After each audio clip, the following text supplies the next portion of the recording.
бирөөгө кек сактап жашоо бул бактысыз жашоо. Бирөөгө таарынып жашоо бул бактысыз жашоо.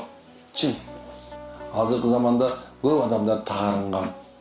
Мен көргөн билишимче аял эркекке таарынган аял көп. Абдан көп. Субханалла, ушунча көп. Бирөө да ыраазы эмес. Алгым аялдык деп коеюн дейсиң кээбирдечи. Эми аял киши дайыма таарынчак болот, анан иши ушул да таарыныш керек алчы. Таарыныш керек, тартышыш керек.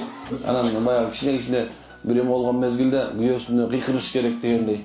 Кээбирде субханалла эми ушу аял иши да болчу деп коеюн десең, бирок ушунча каргаган аялдарды көргөндө ойлоп кетесиң субханалла. Анан сурайсың, эмне болду ушундайсы?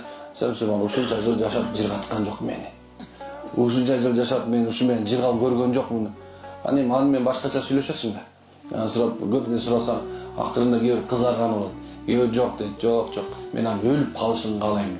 Тозокко түшүн каалайм деген аялдар бар азыр. Өтө көп. Субханалла. Эми ошондой жүрөк менен анан кантип бактылуу болом дейт да. Мисалы, ушул сурода жүрөгүң тынч эмес. Дайыма субханалла бирөөнү жек көрүү менен жүрөсүң, эркектер деле, силер деле. Мисалы, эмне кыласың? Кое бериш керек. Жүрөктөгү жаман ошол нерсени кое бериш керек.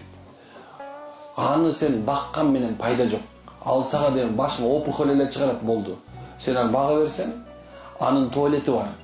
Башың опухоль чыгат, ашказан рак болосуң, бөйрөгүң токтоп калат, бооруң шишип баштайт. Ошол сенин кек сактоо жүрөгүңдөгү тынчтыктын жоктугунан пайда болгон оору. Ошонун себебинен эркектерден кечирип калачы, бухайдет кетип атасың.